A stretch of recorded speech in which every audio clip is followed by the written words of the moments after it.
C'est bien ostéoblaste et ostéoclaste, je crois, non? Je crois. Level up, level up. Cellule osseuse. Résorption osseuse. Putain, je suis dyslexique, les gars. C'est fou de se dire quand même que je lis tous les soirs. Et que je lis comme ça. La page doit être longue. Mec, t'as pas idée. Yo! Bienvenue à toi dans ce nouveau vlog du process. Épisode yes 50. Ouais, Non, je aujourd'hui... crois pas. 45. Peut-être. 46. Aujourd'hui, on va te parler d'un problème qu'on peut rencontrer souvent et que nous, on rencontre très régulièrement quand on discute avec les adhérents et les non-adhérents qui viennent au QG, qui est L'arthrose. ouais, l'arthrose et tous les problèmes, en gros, articulaires, osseux, tout ça, qui contre-indique la pratique sportive. La pratique des sports de force privilège de tout ce qui est sport porté. Vélo, natation. Ah non, pas le porter comme ça. Non, pas le Non. porter comme dans l'orthognathisme. Ouais. Et on va vous expliquer pourquoi. Eh ben, c'est un petit peu contre-intuitif avec plusieurs preuves à l'appui. À l'appui, pas à la pluie. Eh oui, non, parce que la pluie... C'est pas pareil. Non. Allez, du gars.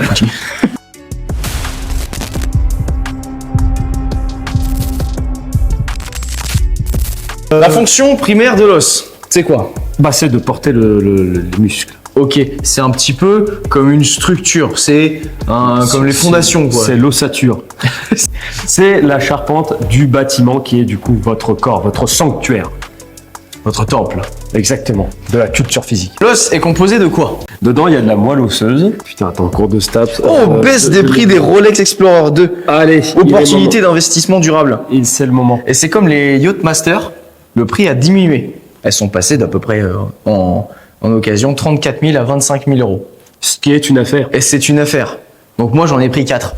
Les os sont constitués d'eau, de matières organiques et de sels minéraux inorganiques comme le calcium, le phosphore, le magnésium, le fer, le sodium. Donc déjà, rien que quand t'entends ça, tu comprends vite que tout ce qui est minéraux, bah t'en as grandement besoin pour la construction de l'os. À l'intérieur de ton os, tu as quoi? De sa moelle.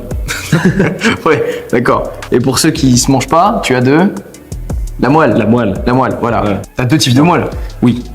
T'as la moelle rouge. Et la moelle jaune. Ouais, la moelle jaune, c'est quoi? C'est la graisse. C'est ce que t'as là. Qui est C'est ce qu'on mange dans l'os à moelle, par exemple. Exactement. Et il y a la moelle osseuse rouge, du coup. C'est de là que vient tout ce qui est plaquettes, globules blancs, globules rouges, enfin tout ce qui est très intéressant et absolument primordial pour ta santé, ta survie et ton système immunitaire. Et là, c'est là qu'est l'os. Il n'y a pas d'hélice, hélas. Ça assure beaucoup de fonctionnement au niveau cellulaire, etc. du corps. Les muscles s'insèrent aussi sur les os. Et bah du coup, voilà, ça constitue votre charpente. On en a, je sais pas combien dans le corps, 206, je crois, ou quelque chose Peut-être. comme Ce qui est ça. sûr, c'est que t'en as plus quand t'es petit, quand t'es nouveau-né que quand t'es adulte. C'est au cas où il y a la maladie des OTR. Ouais, exactement. Et pas des ovaires. Ah oui, non, c'est pas pareil. Entre chaque os, il y a quoi? Une articulation. Donc l'articulation, elle bouge grâce à tes muscles. Voilà, il est pas malin. L'articulation bouge grâce à tes muscles, c'est les muscles, leur activation qui fait bouger ton corps. Au niveau de l'articulation, il y a aussi la capsule de synovie, etc. Donc qui permet de lubrifier l'articulation. Mais parfois, il y a un problème à ce niveau-là. On appelle ça l'arthrose. L'arthrose. Ouais, La chondropathie. J'ai appris un mot dans le dictionnaire. En gros, ça arrive assez naturellement quand on avance dans l'âge. Mais parfois, et ben même quand on n'est pas très avancé dans l'âge, on se tape un peu d'arthrose. Des fois, elle est ciblée et des fois, elle est générale. Ce qu'on appelle une L'inflammation chronique. polyarthrite. Bah, c'est une dégénération tout simplement de la fabrication de l'os. Non, en fait, on va avoir deux fonctions dans l'os. Il va y avoir des cellules qui sont responsables de la construction de l'os et il y a des cellules qui sont responsables de la destruction de l'os. Sinon, il y aurait trop d'os, etc. Donc, quand on a eu un traumatisme ou quand on a eu une mauvaise hygiène de vie ou alors tout simplement quand on vieillit, les ostéoclastes, ceux qui sont responsables de la destruction de l'os, sont plus nombreux que les ostéoblastes. Et donc, Responsables de la construction de l'os. Donc du coup, il se passe quoi? Du coup, il y a une création de l'os qui se fait moins vite que la destruction et donc du coup, bim, ça abîme l'os et l'articulation. Mais ça, c'est pas de l'arthrose, ça c'est de l'ostéoporose. Pas mal ça. Putain, Ouais. de merde. Donc en Ah, soi, enculé. c'est pas grave, au moins on vous a fait un petit brief sur Ah, l'ostéoporose. enculé, Ça te fait mal, hein? Ah putain, enculé. J'étais sûr du sujet, en plus je me suis trompé. Ah putain.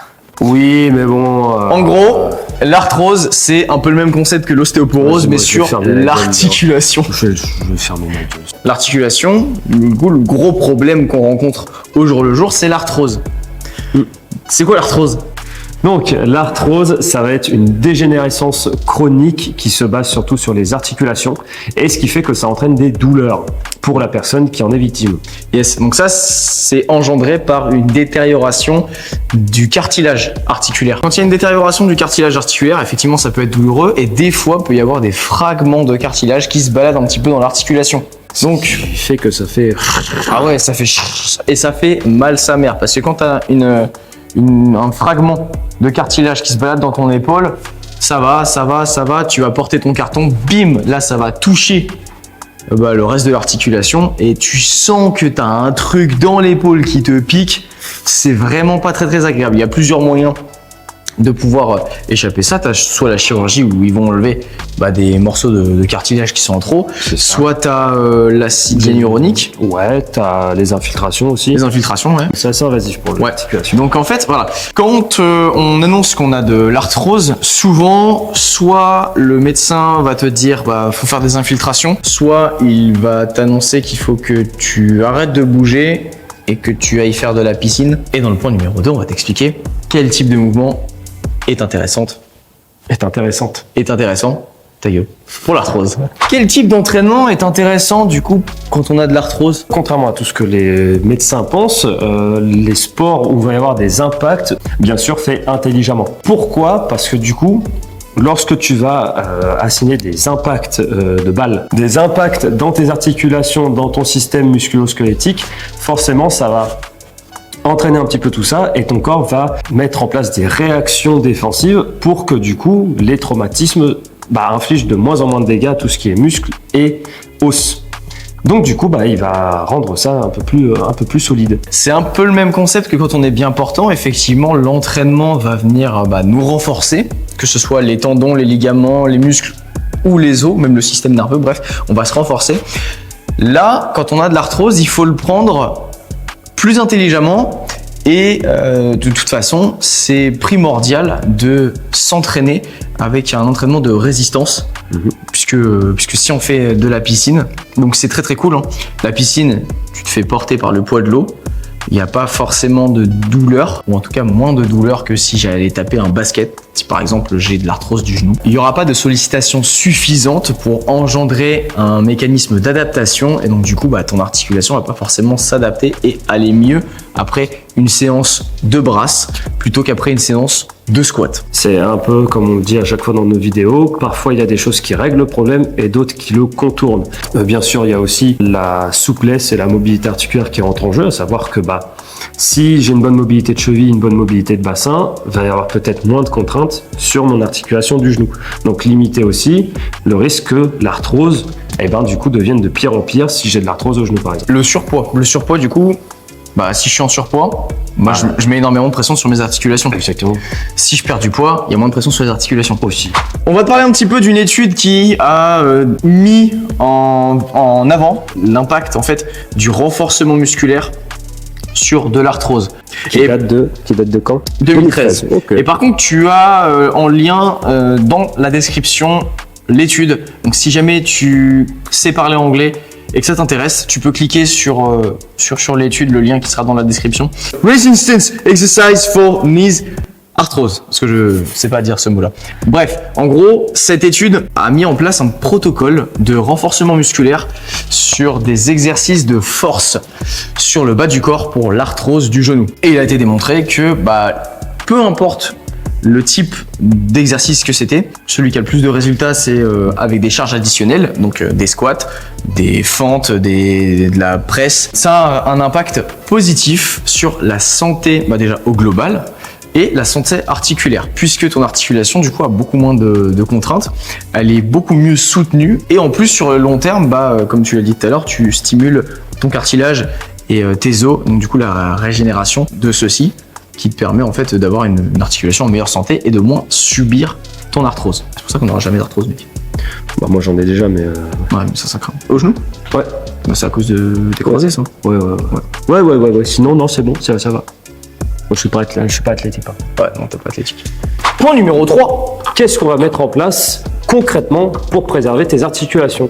Eh bien déjà, il va falloir s'entraîner intelligemment, diminuer peut-être un petit peu les charges de travail, inclure des sports portés, hein, c'est-à-dire que 1 à 2 fois par semaine, je peux très bien faire du vélo ou de la natation, mais par contre, sur les journées suivantes, privilégier les sports de force. Il va y avoir aussi forcément des compensations qui vont se mettre en place, c'est-à-dire que si j'ai mal à mon épaule parce que j'ai de l'arthrose, je vais moins l'utiliser, donc mes muscles vont moins se renforcer, donc privilégier les exercices en unilatéraux pour justement éviter de cette trop grande compensation et donc du coup se flinguer l'épaule qui serre de plus en plus et qui va se péter de plus en plus. Chaque personne est différente, chaque type d'arthrose est différent. Enfin, j'ai déjà eu plein de cas d'arthrose. Ici à la salle, on en a encore plus. C'est vraiment à prendre au jour le jour et en fonction de chaque personne, donc à l'individu. Si on a une séance de prévu pour essayer de corriger l'arthrose avec certains exercices, mais que aujourd'hui j'ai un pic de douleur, j'ai un bout de cartilage qui se balade, je vais forcément pas faire ce que j'avais initialement prévu. Peut-être que en faisant quelques mouvements, ça va aller correctement, donc là on peut tester. Ça me fait mal, je vais changer, je vais faire autre chose.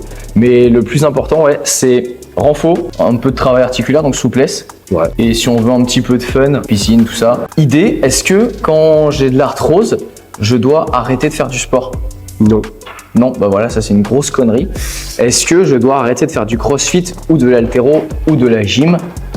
Non. Non, c'est de la grosse connerie. Est-ce que je dois arrêter de courir ou de faire du basket? Surtout pas. Alors ça dépend.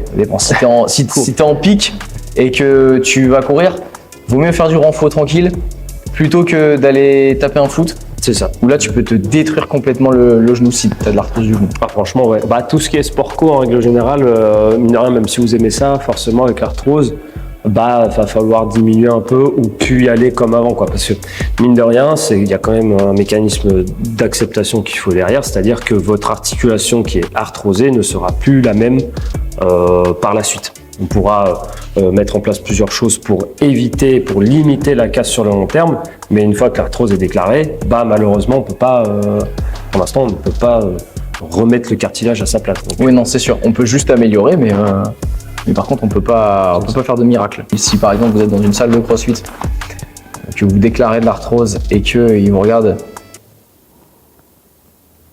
comme ça, soit prenez un coach privé, soit changez de salle. Bref, c'est fini? Ouais. En conclusion, soupleté, renfort et ne changez rien, faites-le juste plus intelligemment. Exactement, continuez de bouger et de vous renforcer, c'est hyper important. Donc bouger.fr. On a eu le cas cette semaine, son médecin lui a dit qu'il faut arrêter le crossfit. Et en gros, j'ai pris le temps de lui expliquer que non, et que son médecin n'avait pas raison. En plus, son médecin ne sait même pas ce qu'on fait là, donc il sait même pas ce que c'est le crossfit. C'est une vidéo qui va pas forcément faire beaucoup de vues, je pense. Partagez ça à tout le monde, ça peut aider tout le monde. On a tous dans notre entourage quelqu'un qui a de l'arthrose, qui va avoir de l'arthrose ou qui a eu de l'arthrose. Donc partagez ça au maximum, ça peut aider. On a essayé de simplifier le sujet au maximum. Complètement, ouais.